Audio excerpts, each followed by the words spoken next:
Please be seated, ladies and gentlemen. On behalf of the President and the First Lady, I want to welcome you to the White House and to the Rose Garden.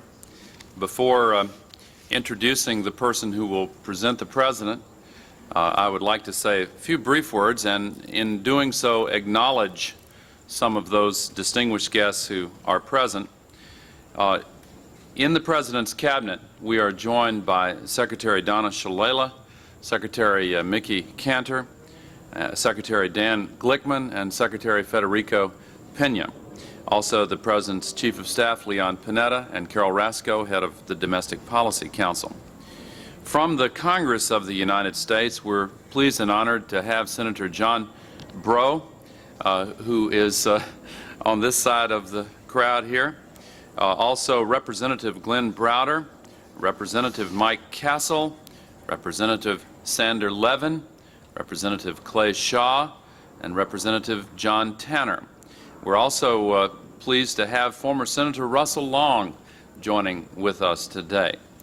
From the state houses of our nation, we're honored to be joined by Governor Roy Romer and Governor Tom Carper and Governor Bob Miller and Governor Gaston Caperton, all four of whom have worked tirelessly on this issue. And here on stage with the President, in addition to Lily Hardin, who I will present in just a moment, and incidentally, Lily Hardin's daughters, Sharonda and Shanika, are seated next to the First Lady here. We also have Penelope Howard and Janet Farrell. All three of these individuals have lived lives that illustrate why the country must take the step that we're taking with the President's signature today. The President will sign a welfare reform bill and make it law, one that reinforces such core American values as work, family, individual responsibility, and community. If we want to fulfill the promise of this bill, the government must do its part by expanding opportunity so that those on welfare can enter the mainstream of American life. And those who want to escape poverty must do theirs by exercising personal responsibility and working hard. We all know how we have come to this point. The current welfare system is broken and is in desperate need of repair. For too long, for too many, welfare has been a way of life. For too long, it has condemned too many on welfare to a lifetime at the margins of our society. Today, we start to change all that. The bill the President will sign today is far from perfect. It is too hard on immigrants and too harsh on many hardworking poor people and their children. But if implemented properly and repaired where misguided, this bill can be a starting point for a new social contract with Americans still in poverty, a contract that at its core provides hope and opportunity. When I introduce Lily Hardin, I'm going to introduce somebody that the President will tell you has the good sense to come from Little Rock, Arkansas. Lily will tell you herself that when she became empowered, when she took responsibility, she began to create opportunity, lift her life, and make her children proud. Before I present her to you, though, I'd like to say something about the person who was once Lily's governor and is now our President. No one in America knows more about welfare reform than Bill Clinton. He has devoted his entire career to the cause. Under his leadership, that which is right about this bill can be made to work. And under his leadership, that which is wrong about this bill will be made better. You can count on it. Just look at his record. This President has expanded the Earned Income Tax Credit for low-income families. He has said loudly and clearly, if you owe child support, you can run, but you cannot hide. We will find you. And because of that commitment, we've already increased child support collections in this country by 40%. Today, 3 out of every 4 AFDC recipients are covered by this president's reforms. And most important, over 1 million people have moved from welfare to work and stayed there since the day Bill Clinton took office. Now it's my pleasure to introduce one woman who has made this transition from dependence to dignity, from welfare to work. Ladies and gentlemen, join me in welcoming Lily Hardin.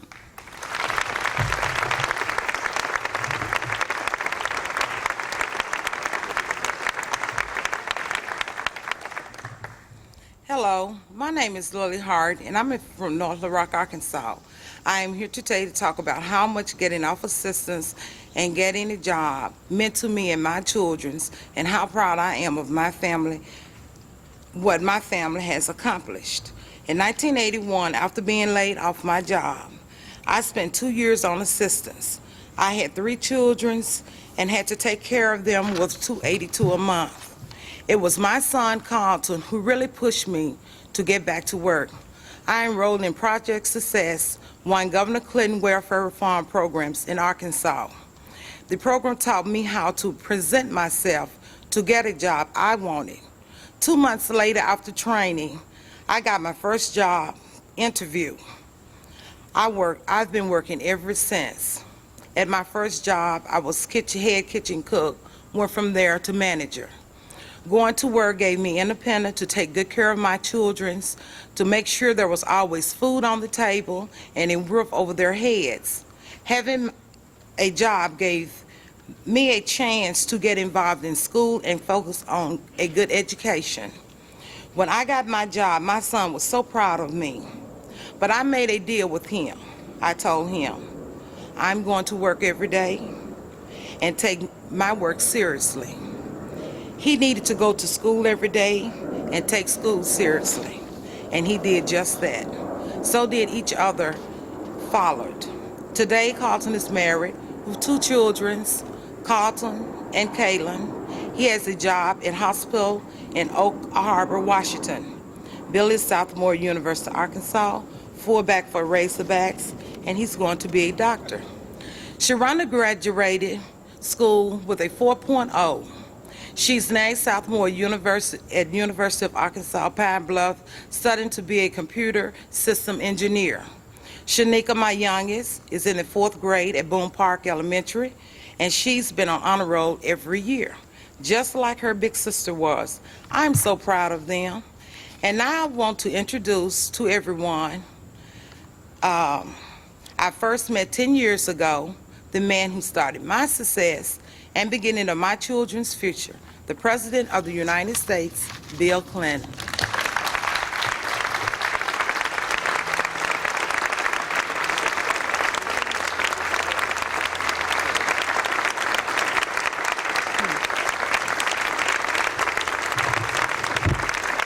Thank you very much.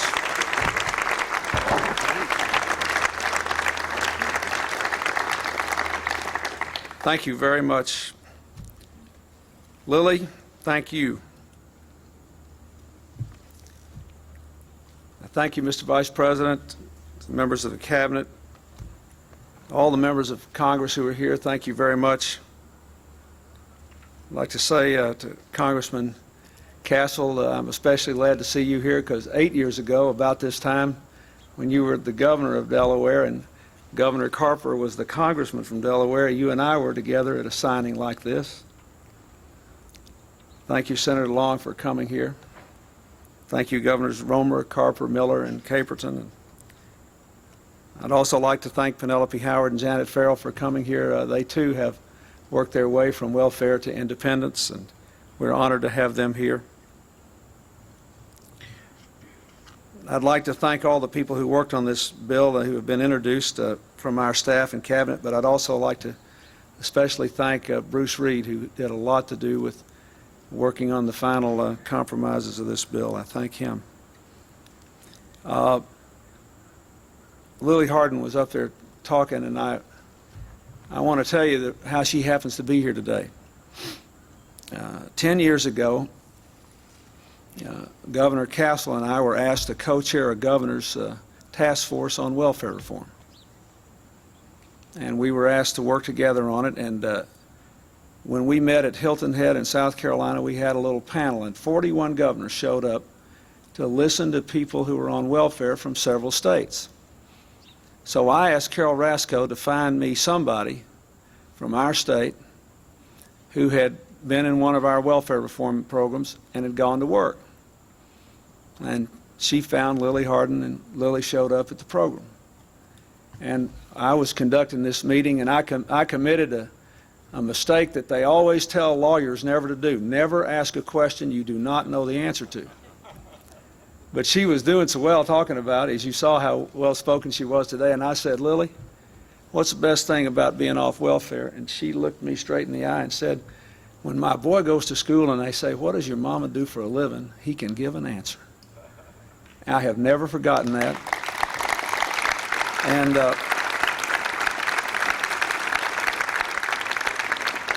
And when I saw the success of all of her children and the success that she's had in the past 10 years, I can tell you you've had a bigger impact on me than I've had on you, and I thank you for the power of your example for your families and for all of America. Thank you very much.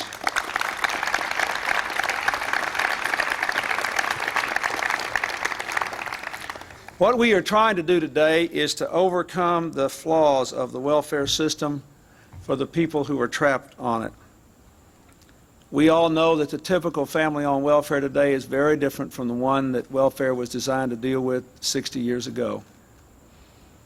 We all know that there are a lot of good people on welfare who just get off of it in the ordinary course of business, but that a significant number of people are trapped on welfare for a very long time, exiling them from the entire community of work that gives structure to our lives.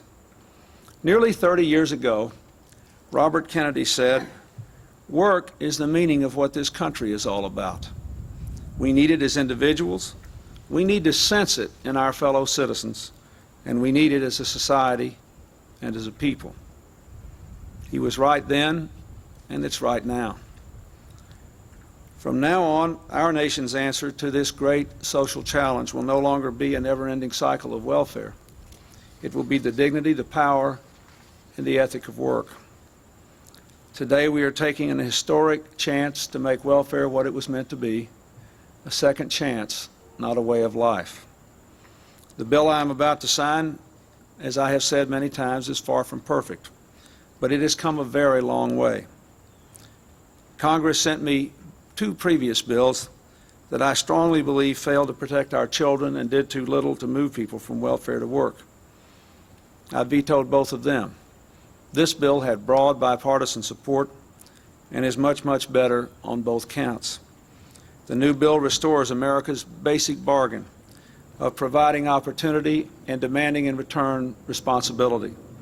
It provides $14 billion for child care, $4 billion more than the present law does.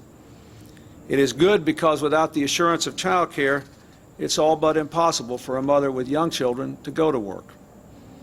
It requires states to maintain their own spending on welfare reform and gives them powerful performance incentives to place more people on welfare in jobs. It gives states the capacity to create jobs by taking money now used for welfare checks and giving it to employers as subsidies, as incentives to hire people. This bill will help people to go to work so they can stop drawing a welfare check and start drawing a paycheck.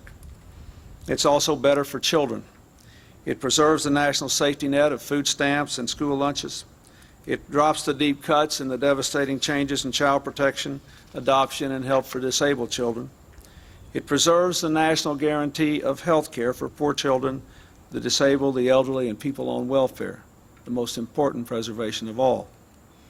It includes the tough child support enforcement measures that, as far as I know, every member of Congress and everybody in the administration and every thinking person in the country has supported for more than 2 years now.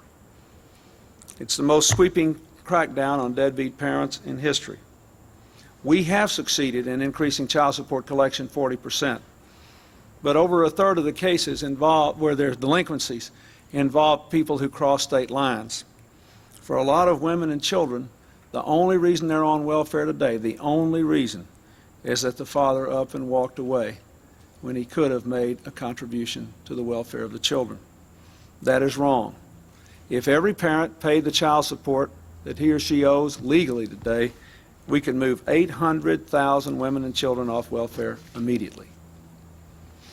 With this bill, we say if you don't pay the child support you owe, we'll garnish your wages, take away your driver's license, track you across state lines, if necessary, make you work off what you pay, what you owe. It is a good thing, and it will help dramatically to reduce welfare, increase independence, and reinforce parental responsibility.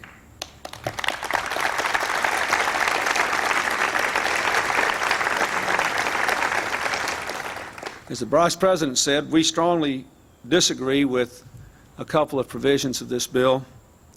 We believe that the nutritional cuts are too deep, especially as they affect low-income working people and children. We should not be punishing people who are working for a living already. We should do everything we can to lift them up and keep them at work and help them to support their children. We also believe that the congressional leadership insisted on cuts in programs for legal immigrants that are far too deep. These cuts, however, have nothing to do with the fundamental purpose of welfare reform. I signed this bill because this is a historic chance where Republicans and Democrats got together and said, we're going to take this historic chance to try to recreate the nation's social bargain with the poor.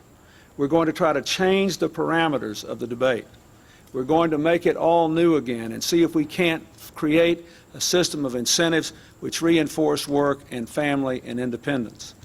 We can change what is wrong. We should not have passed this historic opportunity to do what is right.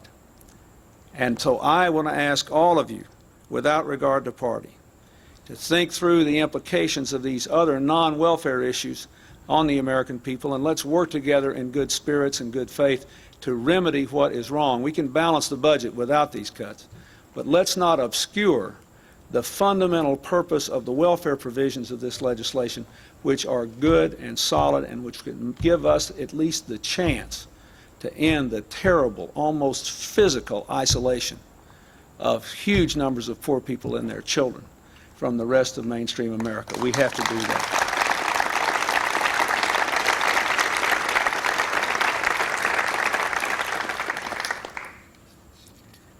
Let me also say that there's something really good about this legislation.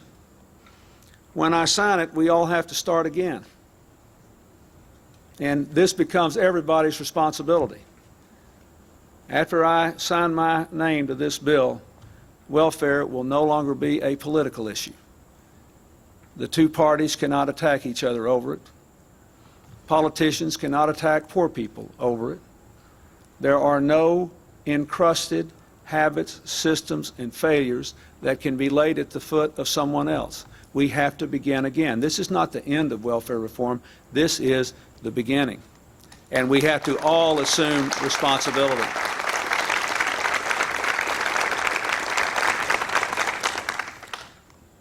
Now that we are saying with this bill we expect work, we have to make sure the people have a chance to go to work. If we really value work, everybody in this society, businesses, nonprofits, religious institutions, individuals, those in government, all have a responsibility to make sure the jobs are there. These three women have great stories. Almost everybody on welfare would like to have a story like that, and the rest of us now have a responsibility to give them that story. We cannot blame the system for the jobs they don't have anymore. If it doesn't work now, it's everybody's fault, mine, yours, and everybody else. There is no longer a system in the way.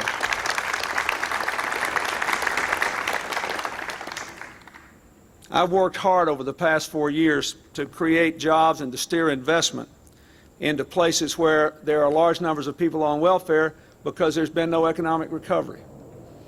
That's what the Empowerment Zone program was all about. That's what the Community Development Bank initiative was all about. That's what our Urban Brownfield Cleanup initiative was all about, trying to give people the means to make a living in areas that had been left behind.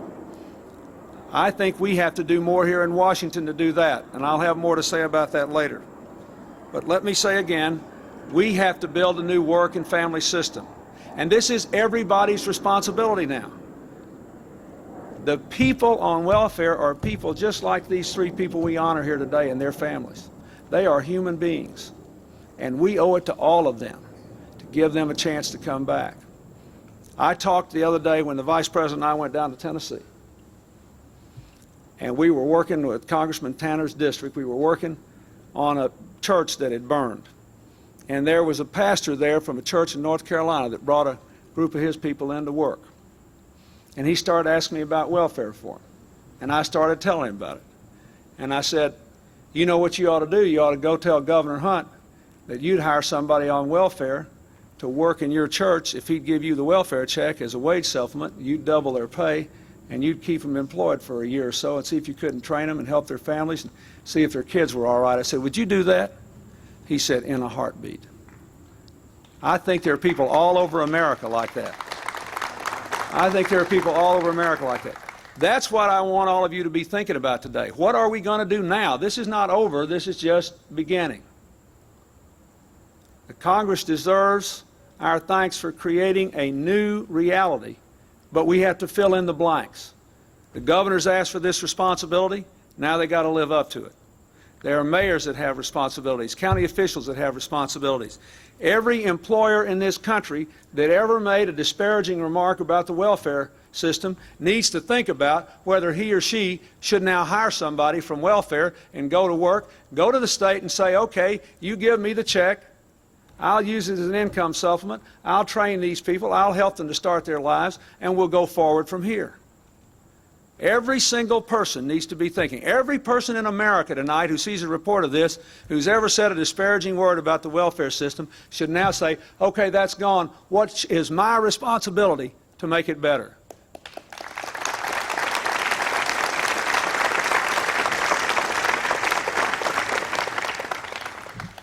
Two days ago, we signed a bill increasing the minimum wage here and making it easier for people in small businesses to get and keep pensions.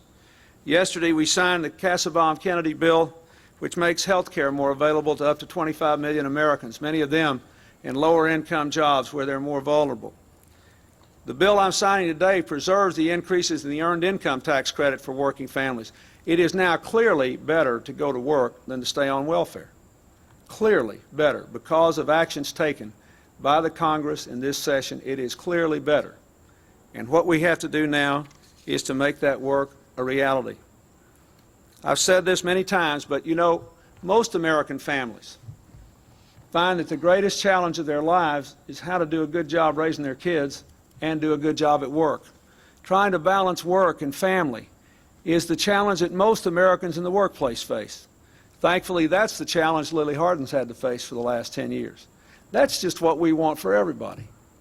We want at least the chance to strike the right balance for everybody. Today we are ending welfare as we know it, but I hope this day will be remembered not for what it ended, but for what it began. A new day that offers hope, honors responsibility, rewards work, and changes the terms of the debate so that no one in America ever feels again the need to criticize people who are poor on welfare, but instead feels the responsibility to reach out to men and women and children who are isolated, who need opportunity, and who are willing to assume responsibility and give them the opportunity and the terms of responsibility.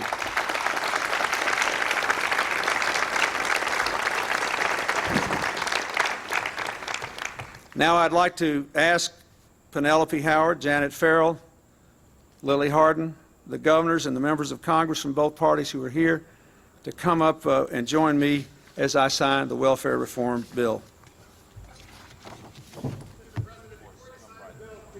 Whether you think it's right to regulate tobacco or nicotine as a drug?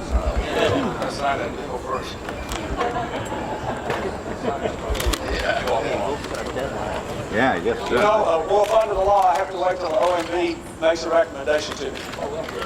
I think we have to anticipate things. I can't say more than that right now.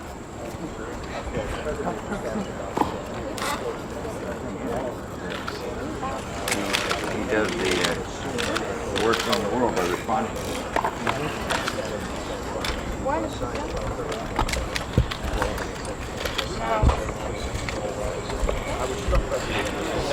I think we're in Louisiana. Someone in Louisiana saying Slay Shaw brought us to Florida.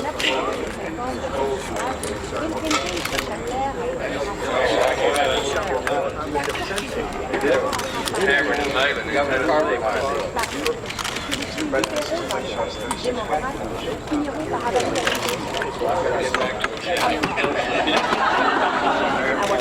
It's going to be a hot time.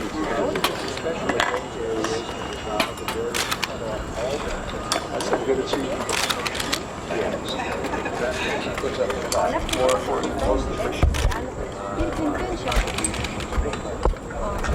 En activant cette réforme de l'aide sociale, Bill Clinton cherche à faire les conservateurs. Il a proposé en campagne. Yes, that's right, you do.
White House press office. It's a high-class photographer. Where's your press pass now?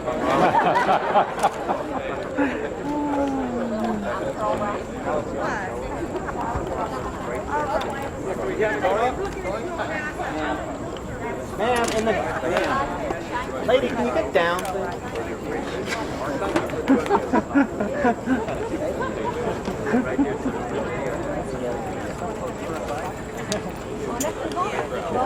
Once again, trample the cat.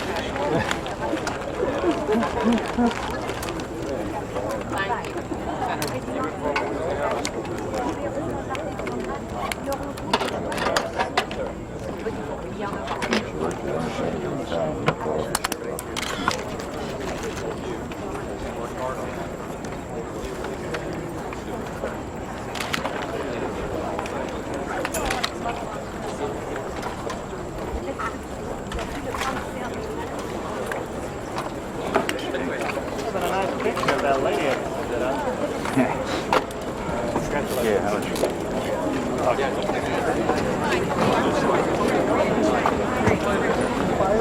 thought it was nice.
I'm not sure. It's got the name.